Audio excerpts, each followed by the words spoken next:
At some point, North Korea began to claim themselves as, quote, nuclear state, end quote.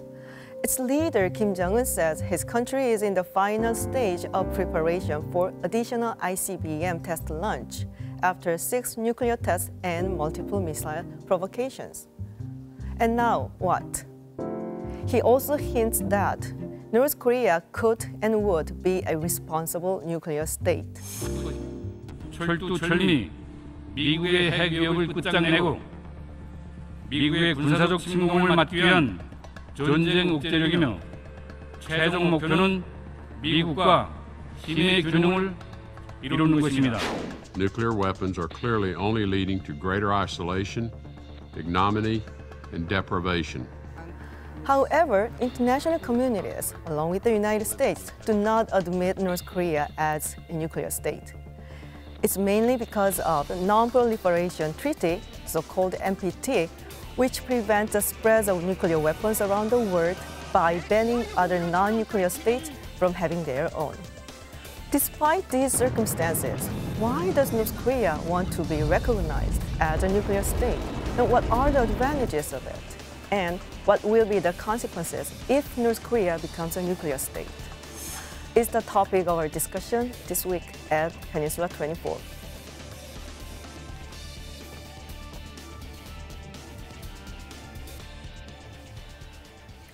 So we have two experts in the studio. To my right, Professor Kim Jae-chun of Graduate School of International Studies at the Sogang University. Professor Kim, thanks for joining us in the studio. Oh, it's great to be here. And to my left is Dr. Woo Jung-yeop, Research Fellow at Sejong Institute. Dr. Woo, thanks for coming. Thank you. So a lot of people say that it is the strongest ever sanction and pressure from the international communities imposed to North Korea. But it doesn't seem to be North Korea is stopping it, and they actually say that they have to be recognized as a nuclear state. So could you please elaborate on what does it really mean, actually, being recognized as a nuclear state, which the Washington is very strongly refused to say so? Well, we all know that North Korea is a country with a formidable nuclear weapons capability. There is no denying that. But the international community, as you said, doesn't really recognize North Korea as a nuclear weapons country. And the U.S. is very explicit about not recognizing, that policy of not recognizing North Korea as nuclear weapons country. I think North Korea is very obsessive about acquiring nuclear weapons country status because first and foremost, they don't really want to give up on their nuclear weapons and lift sanctions.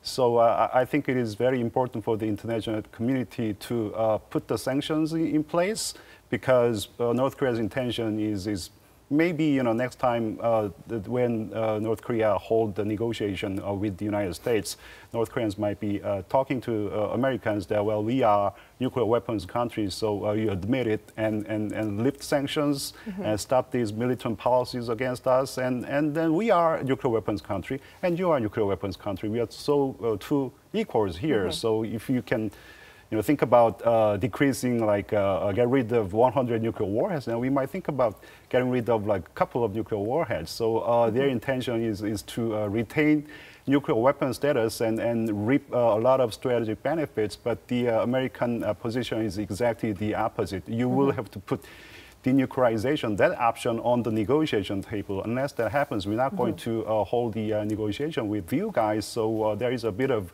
tug of war going on between the two countries. So basically, they want to sit on the table for the negotiation as a nuclear state. So that's probably why North Korea is so obsessive to it. And what's the benefits of it, though? So there is no explicit benefit of naming North Korea as a nuclear state. And North Korea knows it that under the NPT, NPT regulations, there's no way that they can add another country as a nuclear power state, except for all those 5 permanent members of the United Nations. And then technically, so there is no way that we can recognize North Korea as a nuclear state, but so there's a wording, de facto nuclear state. Right. So North Korea wants to be recognized by the United States as a de facto nuclear state. That means, as Professor Kim just mentioned, that then they are not going to talk about denuclearization. Maybe they can talk about arms reduction, or North Korea has a better position in negotiating with the United States in terms of arms reduction and peace treaty and lifting sanctions. So it's not about like status called the nuclear weapon state, but they want the United States and international community to recognize them as a country which already had a nuclear weapon state and cannot roll back to the status where there was no nuclear weapon in North Korea. So that is their purpose. And if we are talking about like NPT, and there is no like technical way to call North Korea as a nuclear weapon state. Well, you just mentioned that according to the international law, there are only 5 official countries which is recognized to be a nuclear states: United States, United Kingdom, France, Russia, and China. But there are other countries, although they are not recognized, but the de facto nuclear states, such as India, Pakistan, and nobody wants to mention, but Israel. But is North Korea now qualified to be a member of this de as I facto said, country? they meet physical conditions. There is no denying that. But as you mentioned, those 3 de facto nuclear weapons countries, namely India, Pakistan, and Israel, they acquired de facto nuclear weapons country status because the international community lifted sanctions and embraced them, sort of embraced them as de facto nuclear weapons countries. So as long as the international community kept this sanctions regime intact, North Korea would not obtain that coveted position of de facto nuclear weapons status. So that is the reason why I'm saying that it is very important for the international community to keep these sanctions in place. But it's possible that North Korea is thinking the opposite way. That once we, shows that our nuclear capability, then, in order to negotiate with us, the international community probably just lift the sanctions.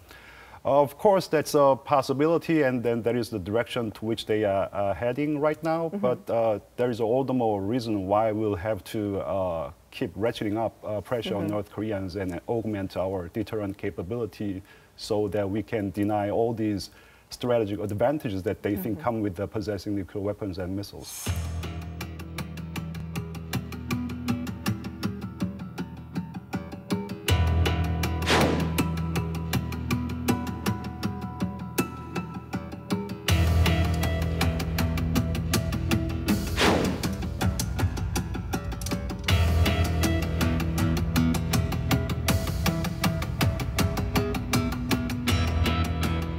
I see.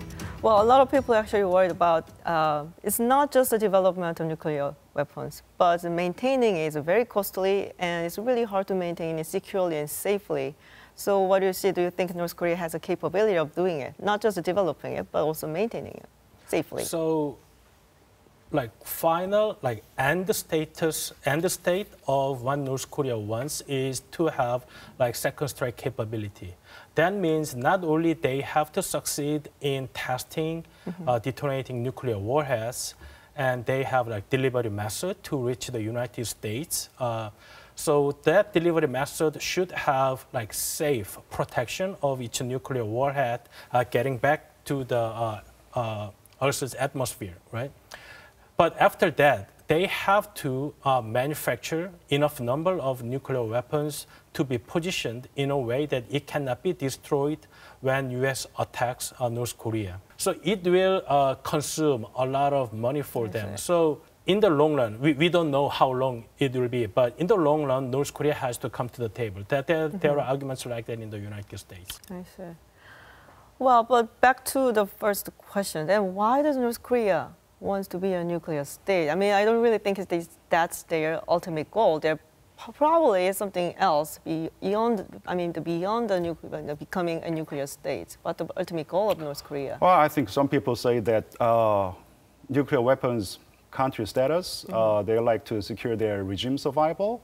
But I don't think that is their real objective. I think their objective is not defensive in nature. I think they have very highly offensive objective in mind. I mean, if you want to secure regime survival, you don't really need hydrogen bombs. You don't really need, all sorts of, ballistic missiles, intercontinental ballistic missiles, inter-range ballistic missiles, not to speak of submarine-launched ballistic missiles. Actually, atomic bombs, a couple of atomic bombs, warheads, and short-range missiles will provide you enough of deterrent capability to secure regime. I think what do they want with these nuclear weapons country status? I think they are trying to sort of rewrite the regional order to their liking, try to reestablish the relationship with the major stakeholder countries in the region, and most importantly, try to dictate the terms of inter-Korean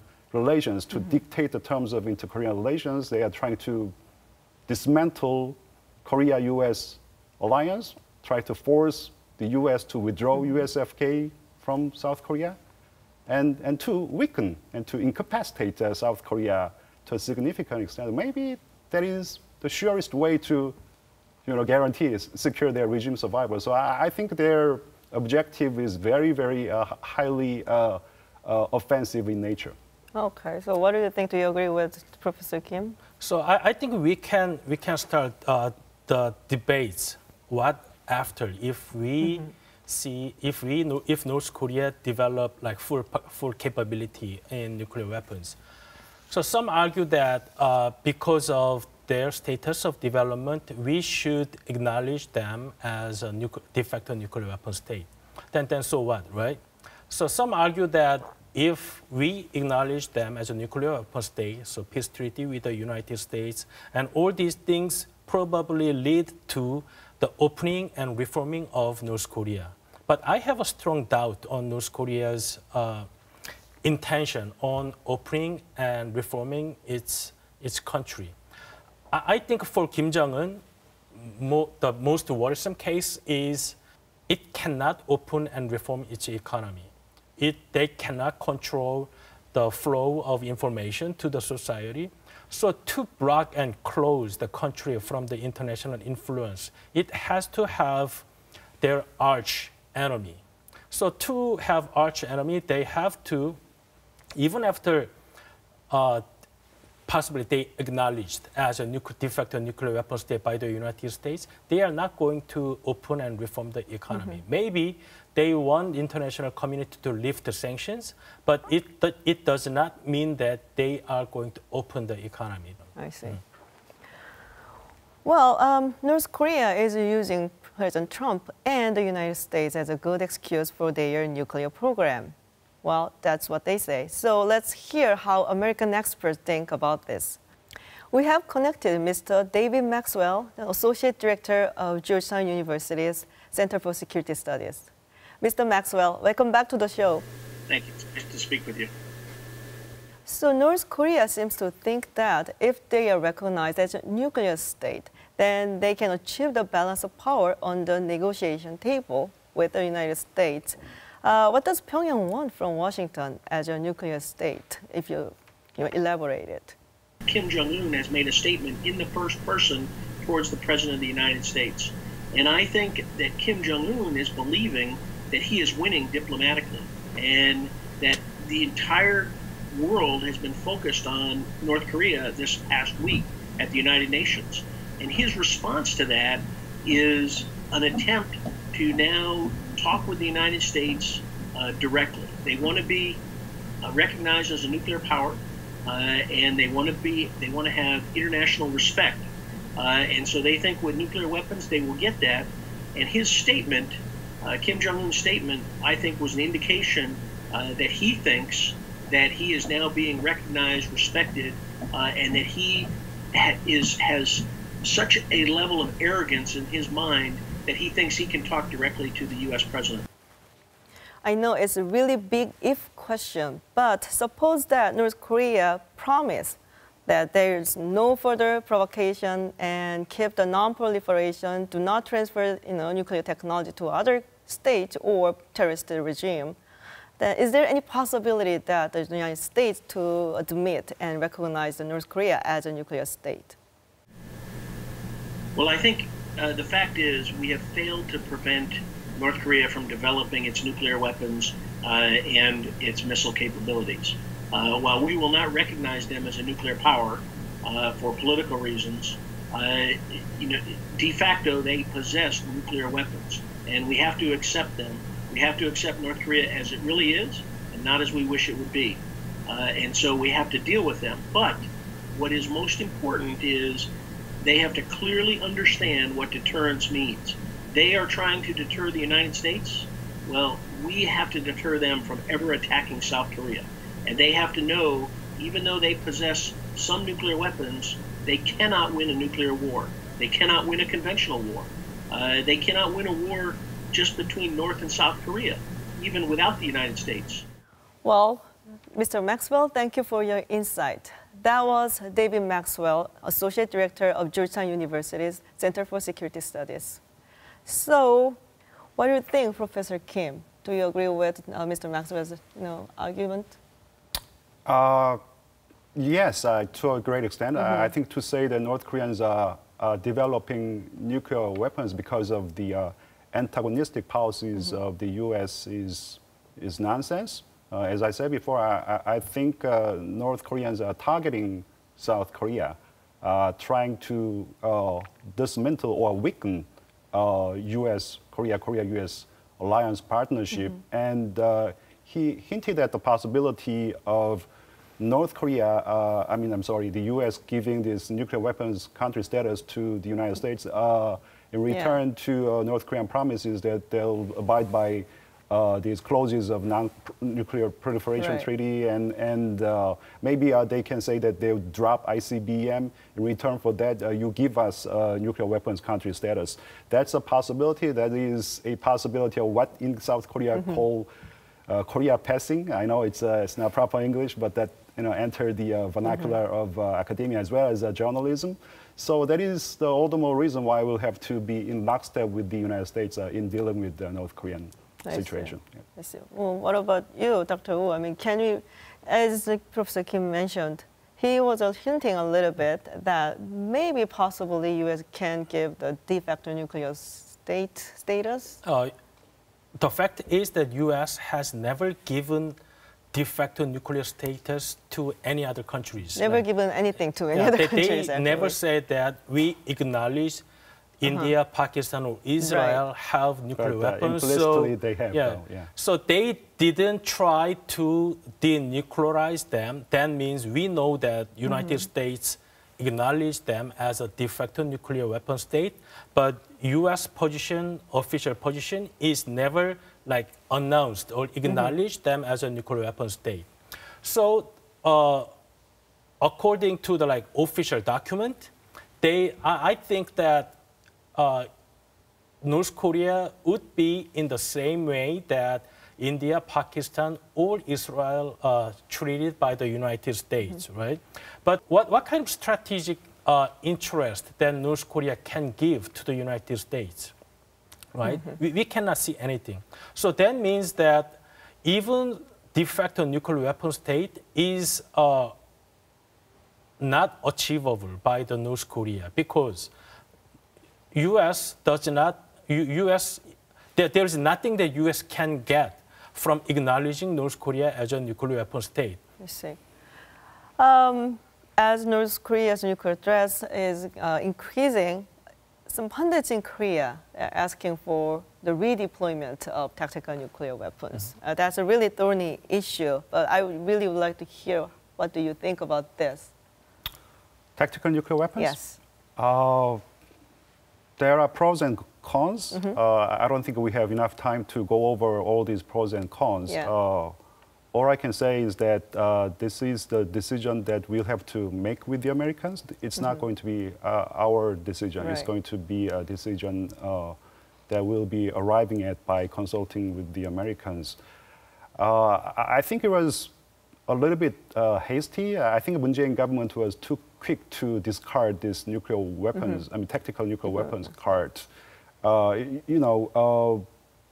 We do need a paradigmatic shift in our response to North Koreans. I mean, testing hydrogen bombs and ICBM. They are getting there. That re-entry skill is just is there. So that really, many people say, was a game changer. I think we do need to change our game plan to North Koreans as well. We can't just stick to this principle of nuclear free Korean Peninsula, which had been disavowed by North Koreans a long time ago. We can't just say, emphasize the importance of peaceful resolution of the crisis. And I think more important thing is to create conditions that will be more conducive to peaceful resolution of the crisis. Everybody wants peaceful resolution of the crisis over war. That's for sure. We don't have to get out of the box and be or prepared. Think out of the box. Yeah, we will have to be. Thinking-wise, we really have to get out of the box and be prepared to enter the uncharted territory if necessary. So, okay, what do you think, Dr. Woo? Do you support the idea of redeployment tactical nuclear weapons? Hard to answer. No. Actually, for the denuclearization purpose, we don't need the redeployment of tactical nuclear weapons back to Korea. It doesn't help at all for denuclearizing North Korea. Some argues, like Western movie, that if you put your gun on the table, then I have something to put on my table. So it will enhance our negotiating position if U.S. redeploy its tactical nuclear back to Korea. But it's a U.S. weapon and it's North Korea's own nuclear weapon, right?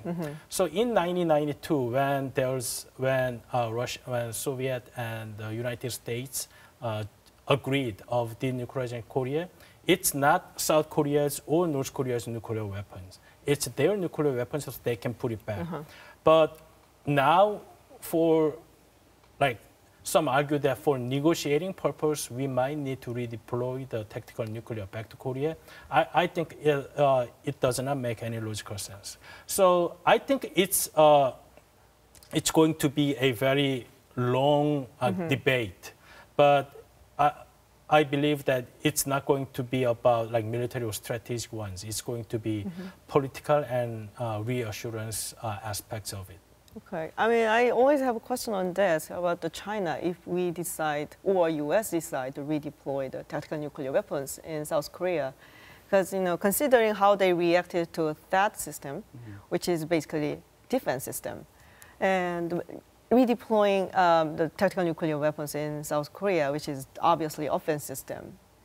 It seems to be it's going to make them really crazy, angry. One of the major concerns, Yeah. sure, that's going to be the downside of getting those tactical weapons back to South Korean soil.